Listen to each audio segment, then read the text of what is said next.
berhari-hari, berminggu-minggu belum bisa menaklukkan benteng tersebut. Maka akhirnya mereka menyelidiki, ini sunnah Rasulullah yang mana yang kita tinggalkan. Maka akhirnya mereka diberitahu bahwa kita telah meninggalkan sunnah bersiwak. Maka akhirnya mereka semua langsung mencari kayu siwak dan mereka bersiwak, menggosok gigi mereka. Maka melihat hal itu, Allah masukkan ke dalam hati musuh-musuh rasa takut kepada para sahabat.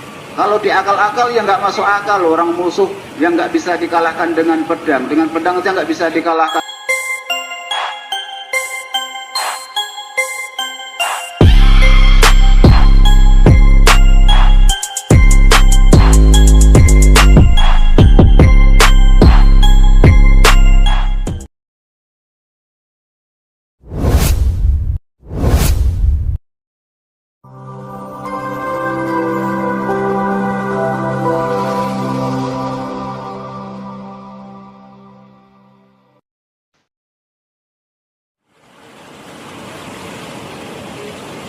الحمد لله وحده والصلاة والسلام على من لا نبي بعده. اللهم صل على سيدنا مولانا محمد وعلى آل سيدنا مولانا محمد كما صليت على إبراهيم وعلى آل إبراهيم إنك حميد مجيد. Bismillahirrahmanirrahim. Nahmadu wa nusalli wa nusallim ala rasulihil karim, amma ba'du. Hadirin yang dirahmati Allah Subhanahu wa taala, beliau sampaikan bahwa menjadi qanun Allah Subhanahu wa taala bahwa untuk menghidupkan agama di atas permukaan bumi ini, Allah Subhanahu wa taala selalu memilih dari kalangan malaikat dan manusia orang-orang pilihan yang Allah Subhanahu wa taala akan menggunakan mereka untuk usaha menghidupkan agama di atas permukaan bumi. Kemudian hadirin yang dirahmati Allah Subhanahu wa taala, siapa yang akan Allah pilih? Maka untuk kerja dakwah ini asasnya adalah qobuliyat, bukan qabiliyah, bukan kapasitas. Oh, ini dia punya kapasitas ilmu, punya kapasitas harta, punya kapasitas kedudukan.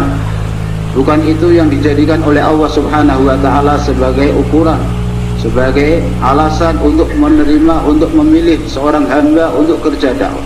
Tapi itu Allah Subhanahu wa taala sendiri yang akan memilih. Maka maknanya adalah qabuliyat. Orang-orang yang telah diterima oleh Allah Subhanahu wa taala itulah yang akan bisa buat kerja agama, usaha dakwah, menghidupkan agama di atas permukaan bumi. Lah, siapa yang akan Allah terima? Orang-orang yang punya sifat. Orang-orang yang punya sifat itulah yang akan diterima oleh Allah Subhanahu wa taala. Jadi bukan orang yang punya kapasitas keilmuan, orang yang punya kapasitas pendidikan, kapasitas dunia, bukan. Tapi orang-orang yang punya sifat, mereka lah yang akan diterima oleh Allah Subhanahu wa taala untuk usaha dakwah.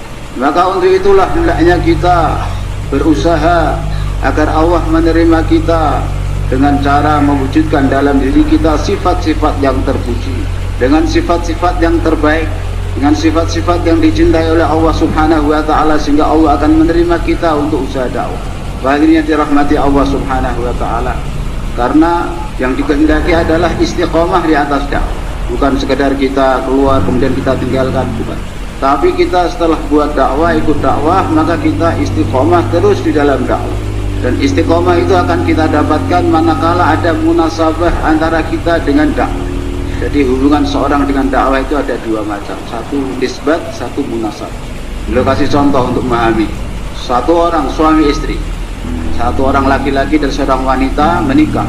Setelah menikah, maka ada nisbat, ada hubungan.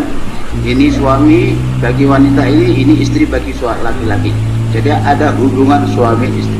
Hubungan sudah, tapi selanjutnya cinta, kasih, mahabbah, munasabah, kecocokan.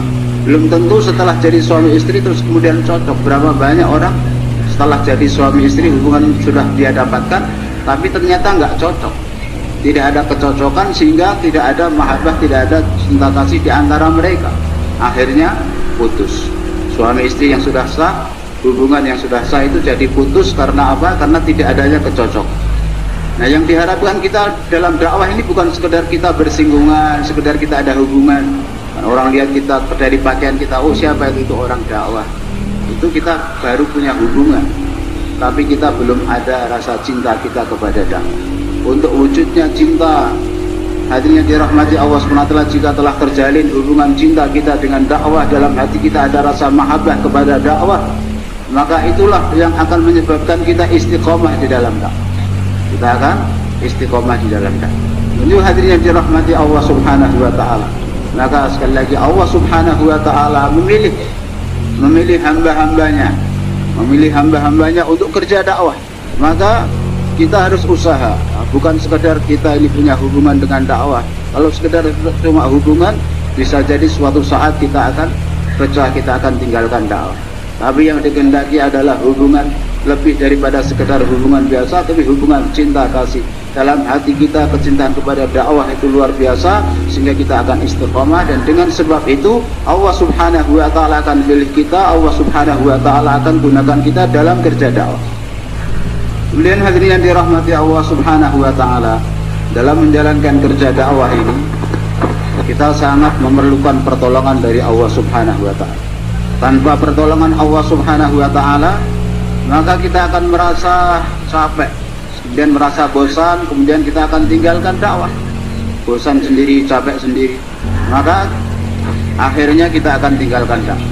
Lalu juga katakan bahwa jangankan kerja agama, kerja dunia saja kalau tidak ditolong oleh Allah saja nggak bisa jalan, apalagi kerja agama, kerja dakwah.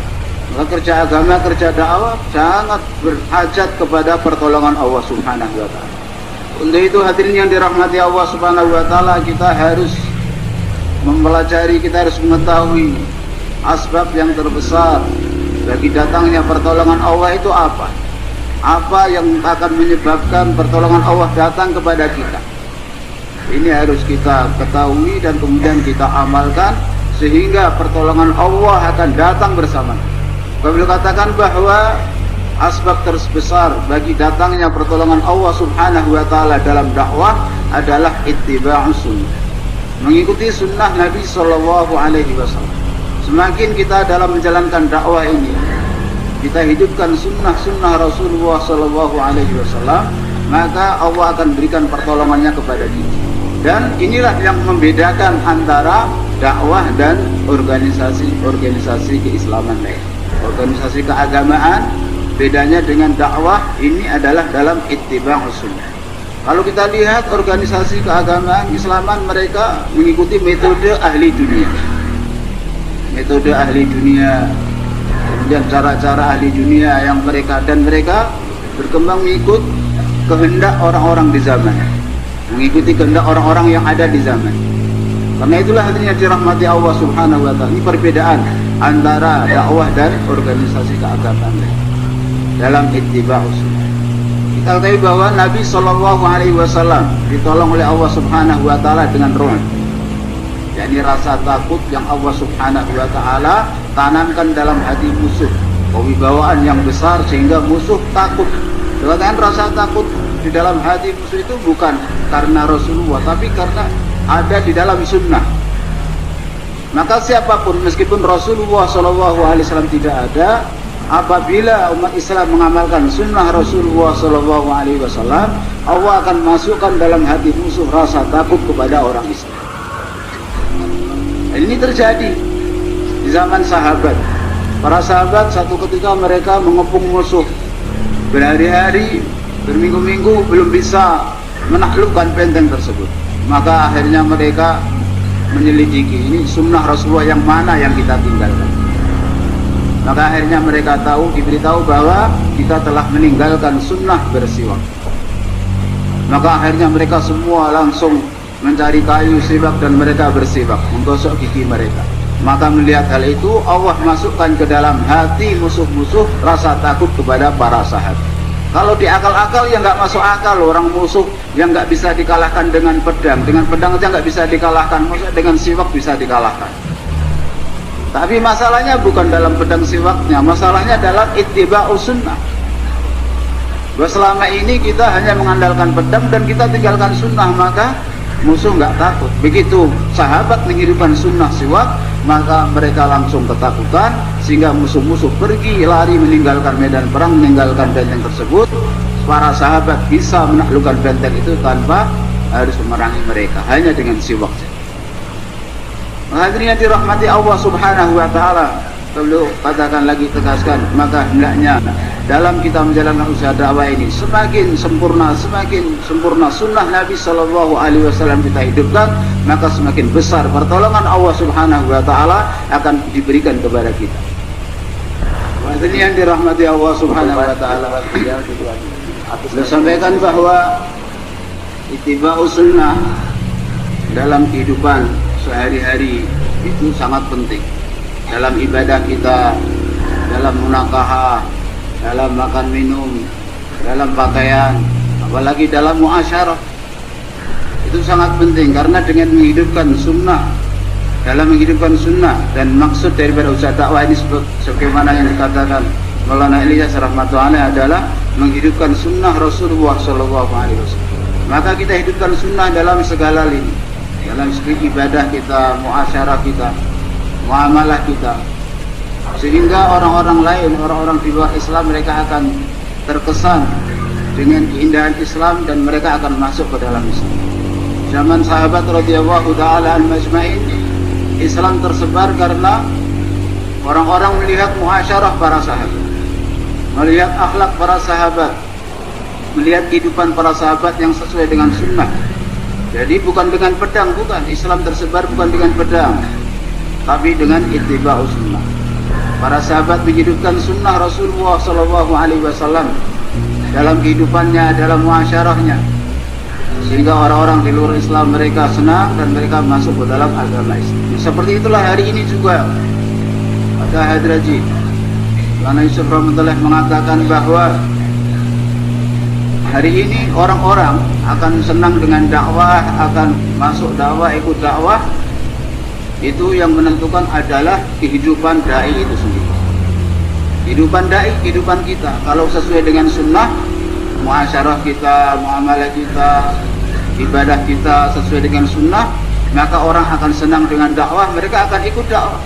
Dan ketika seorang dai, ahli dakwah, dia tidak menghidupkan sunnah dalam ibadah, dalam muasyarah, dalam kehidupan sehari-hari, dia tidak menghidupkan sunnah, itulah yang akan menyebabkan orang-orang tidak suka dengan dakwah.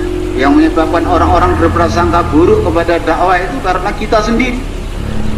Maka kita sendirilah ini, apakah kita akan menjadi pintu bagi orang-orang yang di luar dakwah senang dengan dakwah, ataukah kita akan menjadi penutup, menjadi penghalang bagi mereka untuk masuk dakwah? Itu bergantung kepada diri kita sendiri. Itu hadirin yang dirahmati Allah Subhanahu wa taala. Nah, kalau dalam ibadah, dalam muamalah, dalam muasyarah, sangat penting kita menghidupkan sunnah Nabi Shallallahu Alaihi Wasallam. Maka bagaimana dengan dakwah? Yang mana dakwah adalah maha sunnah. Dakwah ini adalah maha sunnah.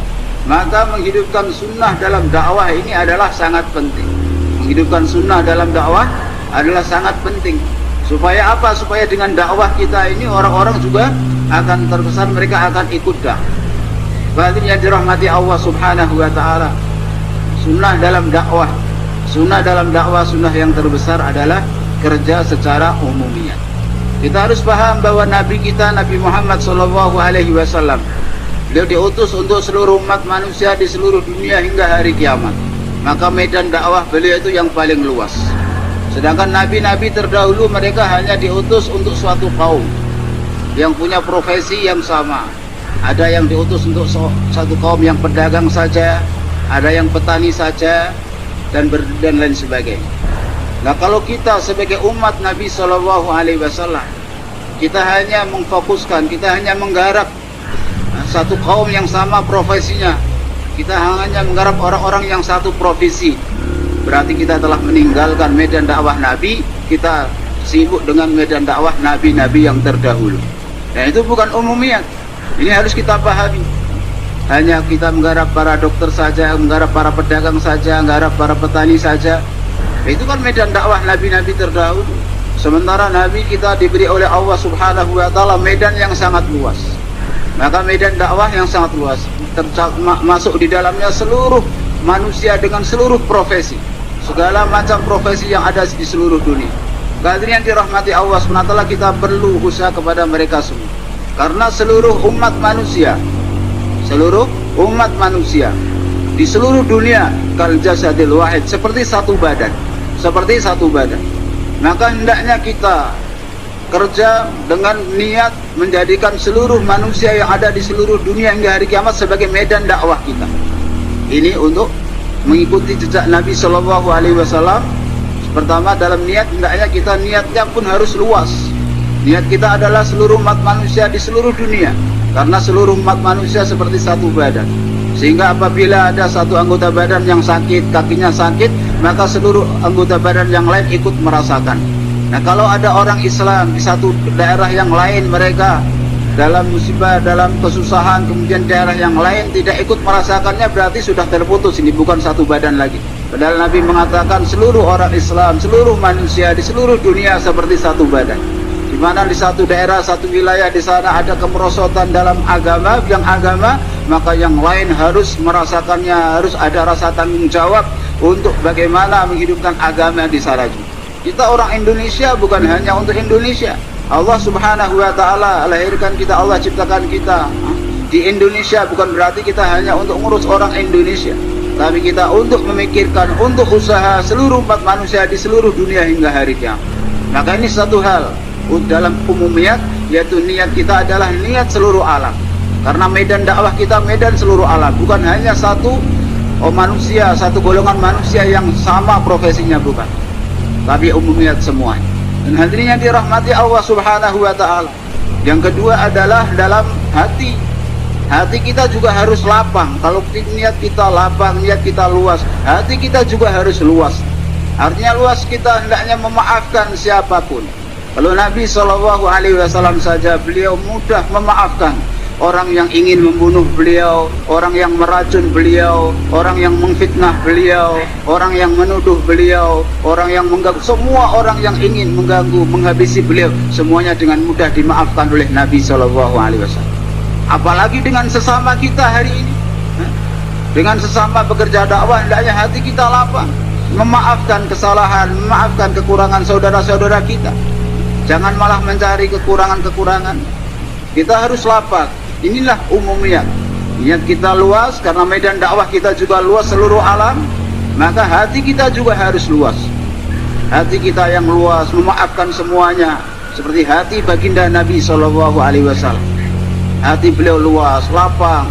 Semua orang yang menyakiti beliau dimaafkan, orang yang ingin membunuh Nabi pun dimaafkan, semuanya dimaafkan. Maka yang dirahmati Allah Subhanahu wa Ta'ala, untuk itu kita kerja, karena kerja kita umumiyat, kita harus terjun di tengah-tengah orang awam. Karena orang-orang awam, mereka hadirin yang dirahmati Allah Subhanahu wa Ta'ala, mereka lah target daripada ahli batil. Medan usahanya ahli batil itu orang awam, orang-orang miskin. Bahkan Nabi mengatakan, kalau kalian ingin mencari saya, carilah saya di majlis-majlis orang-orang miskin, di tempat-tempat orang miskin, orang-orang yang lemah. Kalau kalian mau cari saya, cari di sana, pasti ketemu. Karena Nabi kebanyakan waktu duduk dengan orang-orang miskin. Karena orang-orang miskin, orang-orang lemah itulah hadirin yang dirahmati Allah Subhanahu wa Ta'ala, mereka adalah target ahli batil. Dan mereka target orang-orang yang ingin memurtadkan umat Islam. Sebagaimana Maulana Yusuf rahmatullahi katakan, ada 3 sebab murtad. Ada 3 sebab yang menyebabkan orang Islam murtad. Yang pertama adalah ghurbat, kemiskinan. Banyak orang karena miskin, nggak punya harta, maka dengan mudahnya, dengan diiming-imingi harta, diiming-imingi keduniaan, maka akhirnya mereka tinggalkan agama dan masuk ke dalam agama yang lain. Dan ini yang banyak terjadi. Kemudian yang kedua adalah fursah, kelapangan ataupun nganggur. Ketika lihat orang Islam, mereka nganggur, nggak ada kesibukan agama, maka itu kesempatan yang empuk. Dan satu target yang empuk bagi orang-orang ahli batil untuk mudah menjerumuskan mereka, mengajak mereka kepada meninggalkan Islam. Dan kemudian yang ketiga adalah jahalat, kebodohan tentang agama, maka itu yang menyebabkan mereka mudah untuk diajak keluar dari agama. Ini 3 mas, dan itu semua ada dalam diri orang awam. Maka penting kita dalam dakwah kita terjun, kita menyelam di tengah-tengah orang awam. Sebab orang khawas itu bukan menjadi target ahli batil. Orang khawas itulah ahli batil sendiri. Orang khawas itu malah dia yang membela, kebanyakan yang mendukung, yang membela, yang membackingin ahli batil itu orang khawas.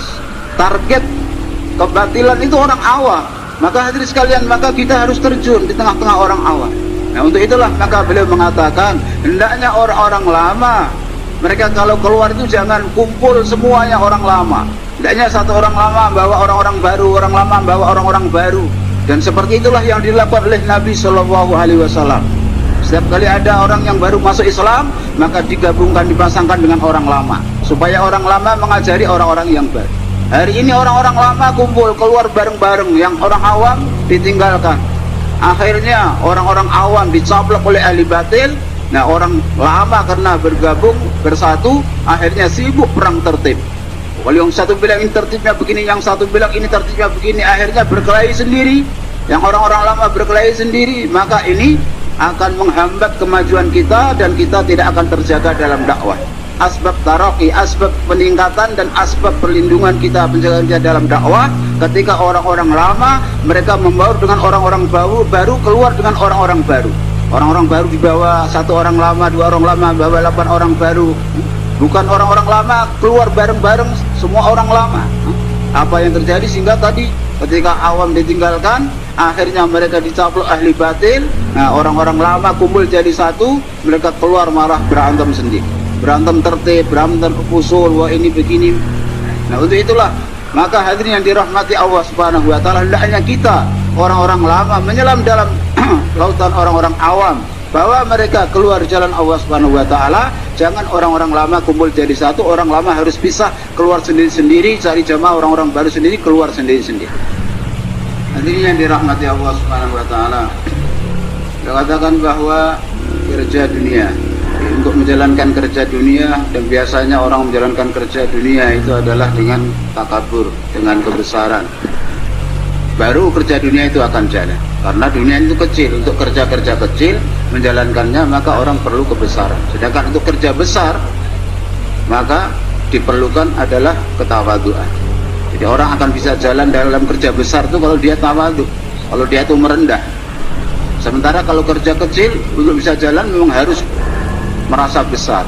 Dunia, beliau katakan dunia ini dalam hadis, seandainya dunia di sisi Allah Subhanahu wa taala sebanding dengan 11 sayap nyamuk, maka Allah tidak akan memberikan kepada orang kafir satu tetes, seteguk air. Seteguk air Allah nggak akan berikan kepada orang kafir.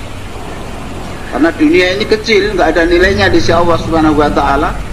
Maka untuk menjalankannya perlu kebesaran. Raja, presiden, kepala negara, itu perlu bisa jalan dengan kebesaran.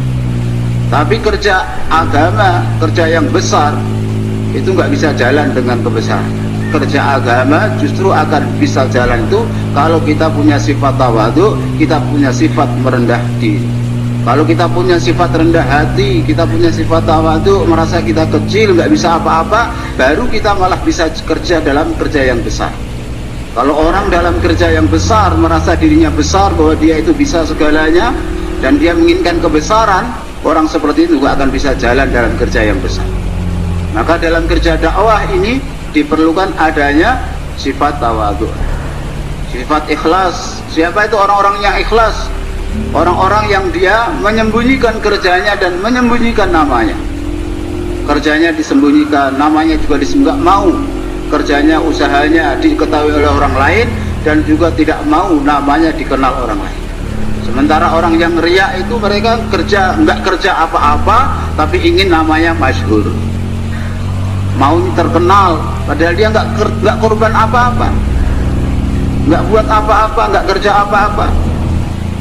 Yuhibbuna ayyuhmadun, mereka ingin mereka dipuji padahal mereka tidak berbuat apa-apa. Mereka tidak mengerjakan apa-apa, tidak buat amal apa-apa, tapi mereka ingin agar mereka terkenal, dipuji-puji, disanjung-sanjung. Itu adalah orang yang riya. Naudzubillah min dzalik. Wahai dirahmati Allah Subhanahu wa taala, dalam menjalankan kerja dakwah, kerja nubuwah, ini sifat yang paling agung yang dimiliki oleh Nabi SAW adalah sifat tawadhu, rendah hati, merasa kecil, merasa gak bisa apa-apa. Inilah sifat termulia dan yang akan menyebabkan seorang bisa jalan dalam dakwah. Sifat tawadhu itu kita dapati ada dalam diri Nabi SAW. kita dapati ada dalam diri para khulafaur rasyidin.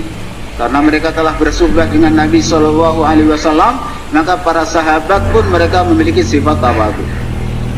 Sayyidina Abdullah bin Mas'ud radhiyallahu ta'ala anhu mengatakan, aku lebih suka orang-orang tidak memanggil aku dengan sebutan Ibnu Mas'ud, anaknya Mas'ud. Aku lebih suka orang-orang memanggil aku dengan sebutan Ibnu Rawdah, yakni anaknya kotoran, anaknya letong, anaknya kotoran, hewan. Dan kemudian dengan sebab itu Allah Subhanahu wa ta'ala mengampuni satu dosa. Itu lebih aku suka. Enggak mau nama, enggak mau apa. Saya bukan siapa-siapa. Ini tawadhu yang ada dalam diri para sahabat. Para sahabat radhiyallahu ta'ala ajmain, mereka punya sifat tawadhu. Sayyidina Abu Bakar radhiyallahu ta'ala anhu, setelah beliau jadi khalifah, maka anak-anak wanita-wanita di kota Madinah mereka saling berbisik, saling berbincang di antara mereka, wah ini siapa yang akan memerahkan susu untuk kita, yang akan memerah kambing untuk kita, siapa? Biasanya kan Sayyidina Abu Bakar, sekarang beliau sudah jadi orang besar, sudah jadi khalifah, mana mau beliau memerahkan susu untuk kita lagi. Wanita-wanita di Madinah berkata seperti itu satu dengan yang lain. Dan akhirnya kedengaran oleh Sayyidina Abu Bakar radhiyallahu ta'ala anhu. Maka Sayyidina Abu Bakar radhiyallahu ta'ala anhu, mereka berkata, wahai anak-anak wanita, bawa kemari kambing-kambing kalian. Abu Bakar yang sekarang masih tetap seperti Abu Bakar yang dulu. Kalian gak usah cemas, mana? Bawa kemari kambing kalian, aku akan perahkan susu untuk kalian. Terserah seperti yang kalian mau. Mau yang ada busanya atau yang tanpa busa, aku bisa dua-duanya. Itu tawadhu'nya Sayyidina Abu Bakar radhiyallahu ta'ala anhu. Dia tidak silau dengan kedudukannya, tidak silau dengan jabatannya, tidak silau dengan kedudukannya sebagai Amirul Mukminin, sehingga gengsi nggak mau lagi mengerjakan pekerjaan yang dulu. Itu semua karena sifat tawadhu yang dimiliki oleh Sayyidina Abu Bakar radhiyallahu ta'ala anhu, bersuhbah dengan Nabi sallallahu alaihi wasallam. Baginda Rasulullah sallallahu alaihi wasallam sendiri, maka beliau ditawari oleh Allah Subhanahu wa ta'ala, mau jadi nabi yang raja atau mau jadi nabi yang hamba. Nabi sallallahu alaihi wasallam memilih tawadhu. Beliau mengatakan, aku ingin jadi nabi yang hamba saja ya Allah. Sehari tidak ada makanan sama sekali sehingga aku lapar dan aku bersabar, dan satu hari ada makanan sehingga aku bersyukur. Aku pilih yang itu ya Allah. Padahal sudah ditawari, kalau Nabi memilih mau jadi nabi yang raja, langsung kalau jadikan nabi yang raja. Tapi Nabi Shallallahu Alaihi Wasallam tawar. Beliau hidup dalam, karena itulah maka beliau waktu hijrah miskin, waktu wafat pun masih dalam keadaan berhutang. Waktu hijrah dengan hutang, waktu wafat maka minyak lampu yang digunakan untuk penerangan malam itu pun minyaknya hutang juga dengan tetang. Itu seorang Nabi yang wafat ketika itu hutang di rumahnya, ketika hijrah pun hutang. Ketika hijrah beliau sudah ditawari Sayyidina Abu Bakar, ini kendaraan sudah saya siapkan ya Rasulullah. Tidak, saya mau pakai tapi hutang nanti saya bayar di Madinah. Maka beliau katakan bahwa orang keluar jalan Allah Subhanahu wa ta'ala hendaknya dengan diri dan hartanya. Orang yang keluar dengan dirinya tapi hartanya meminta-minta, hartanya, untuk hartanya dia minta kepada orang lain, maka hijrahnya itu tidak sempurna. Kalau hijrahnya tidak sempurna, maka hidayah tidak akan datang. Maka dengan diri dan harta, dirinya dia, kemudian hartanya dia minta-minta kepada orang lain, maka tidak akan sempurna hijrah. Karena Nabi Shallallahu Alaihi Wasallam berhutang. Ketika wafat beliau berhutang, keluarganya hutang. Hadirin yang dirahmati Allah Subhanahu wa ta'ala, itu sifat tawadhu. Maka kita hadirin yang dirahmati Allah Subhanahu wa ta'ala, biasa. Maka kalau orang kerja dakwah dengan tawadhu, maka dia jalan sendiri, enggak minta. Kita sekarang sudah mau mulai ada sifat takabur.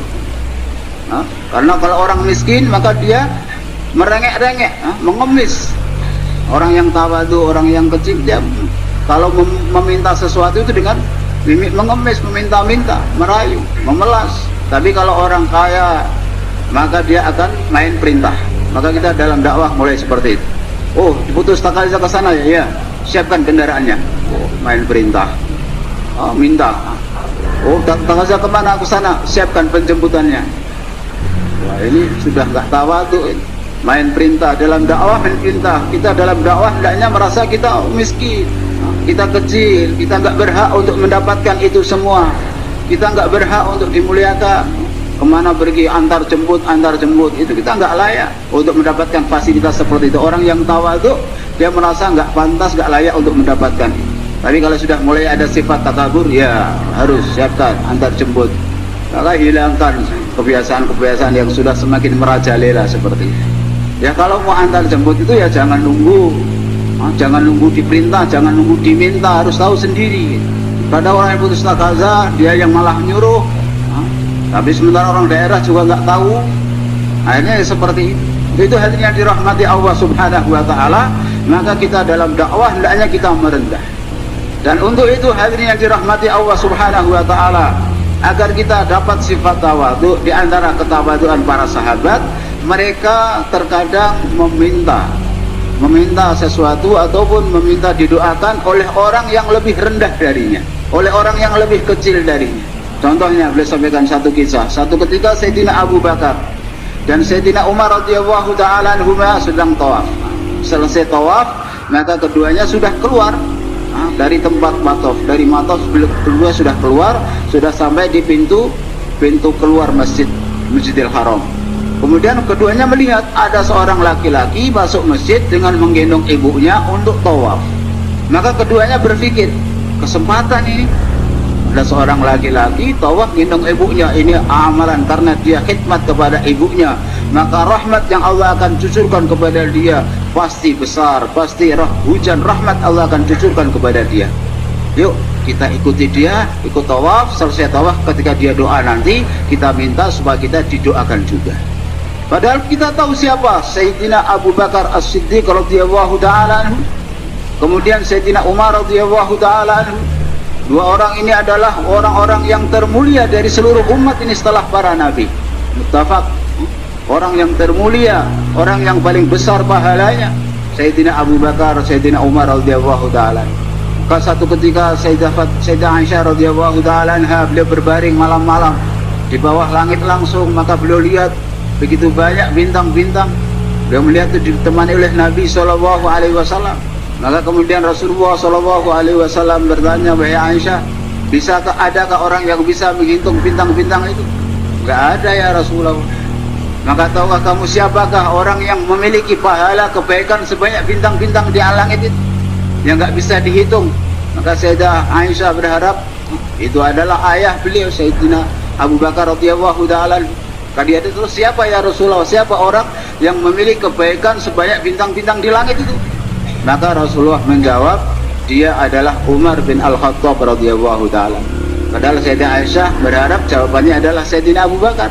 Maka dalam hatinya sedikit ada perasaan gimana begitu. Rasulullah tahu. Maka Rasulullah SAW bertanya kepada Sayyidah Aisyah, berkata, wahai Aisyah, kelihatannya kamu enggak puas dengan jawaban saya, atau enggak, yang kamu berharap adalah jawabanku Sayyidina Abu Bakar, ternyata aku bilang Umar. Maka kamu mau tahu pahala ayah kamu Sayyidina Abu Bakar radhiyallahu taala? Ya, berapa banyak pahalanya ya Rasulullah? Maka Rasulullah sallallahu alaihi wasallam mengatakan, kalau Sayyidina Umar radhiyallahu pahalanya itu sebanyak yang ini, sebanyak bintang-bintang yang di langit. Seluruh amal dia, amal seumur hidup dia itu sebanyak bintang yang di langit. Tapi ayah kamu pahala dia sebanyak bintang yang di langit ini hanya pahala ayah kamu satu malam. Jadi kamu jangan jihad hati dulu. Kalau aku ini sudah punya Umar, terus saya dapat apa? Ayah kamu, pahala ayah kamu adalah sebanyak bintang di langit ini, pahala hanya satu malam. Amal satu malam dapat pahala sebanyak. Coba bayangkan, orang yang pahalanya sudah sebanyak itu, dan Sayyidina Umar radhiyallahu taala yang pahalanya sebanyak itu. Maka keduanya ketika melihat ada orang masuk ke Masjidil Haram, ke Ka'bah Baitullah, menggendong ibunya mau tawaf, maka keduanya ikut membuntik orang tersebut, ikut tawaf lagi. Setelah selesai tawaf, ketika orang tersebut berdoa, maka keduanya Sayyidina Abu Bakar, Sayyidina Umar mengatakan, tolong doakan kami juga. Ini tawaduknya para sahabat, meminta doa dari orang. Biasanya kalau orang minta doa kan dari masyayikh, ulama, Ini minta doa dari orang awam, orang biasa.